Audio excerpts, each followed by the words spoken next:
This is one of 3 of our Titan 1A missile site locations here at the former Beale Air Force Base facility. Down below this, they would have, the missile that would potentially be used during the Cold War. It's been 60 years since the military left the city of Lincoln, but its presence has been left behind, and it's cause for concern. When did you guys find out that there was something here that could be of an issue? I don't know the exact timing. I think USACE kind of got involved in the early 90s, about 93, 94 is when we started. USACE is the U.S. Army Corps of Engineers. The agency wears many hats, including reducing disaster risks caused by the military. Obviously, things were different in the 60s, and we're trying to address it now. In the height of the conflict with the Soviet Union, the U.S. military worked to shore up its defenses. They built dozens of underground Titan missile sites all over the country, which could be launched at a moment's notice. That included the one in Lincoln. It's a small town. Even though it's got 50,000 people, it's got a small town atmosphere. People are wonderful. Ann Burge is a former sheriff's deputy who moved to the Sun City community in 2015. It's a neighborhood with almost 7,000 homes and caters to residents 55 and above. The nearest houses sit just 450 yards from the Titan site, which left Burge intrigued. All you see are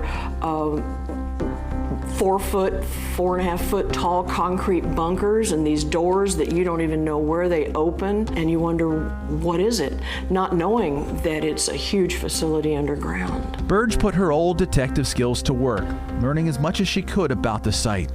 And something she found was troubling. I was very surprised to find out that they'd known since 1991 it was discovered that it was contaminated with trichloroethylene, TCE. TCE is a commonly used chemical found in products such as carpet stain removers, aerosol degreasers, and cleaning wipes.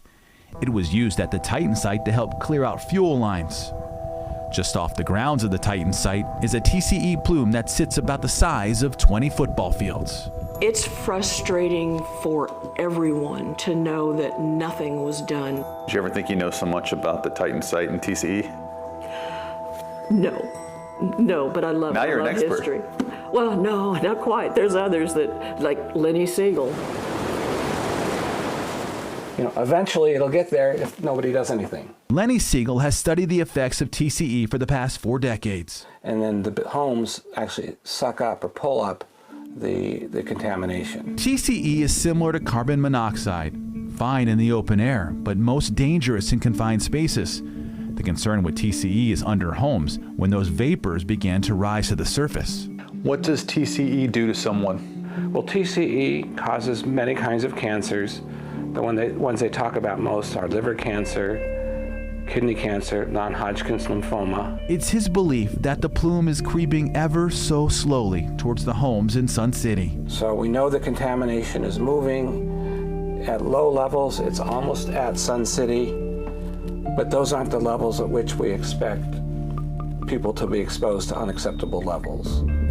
But again, when the water board says the plume is stable, I don't buy it. Is the plume moving?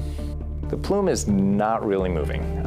Groundwater can move around at different speeds, but for the past 20 years, the Army Corps has actually extensively monitored the groundwater contamination, and the plume is not moving much at all.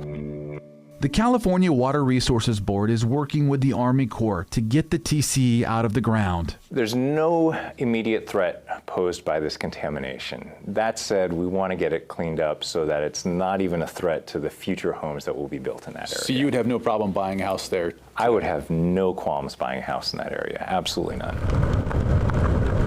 We have 33 groundwater monitoring wells and 24 soil vapor probes. The Army Corps continues to measure the TCE. They tried to clean up the issue a couple times in the past, but were unsuccessful. Now they're just trying to determine the right method, but it's a process that could take decades. By 2026, we hope to have a decision that would be approved by our highest headquarters in Washington, D.C. to say, yep, go ahead and address it. But for those in the area, they want it sooner than later. It will eventually come towards us, we want it to stop before it does. In Lincoln, Jason Marks, KCRA 3 News. The Army Corps of Engineers continues to work on a remediation plan and hopes to be finished as soon as possible. For now, the agency has set up a website to answer questions and show the progress. You can find a link to that on our KCRA 3 app.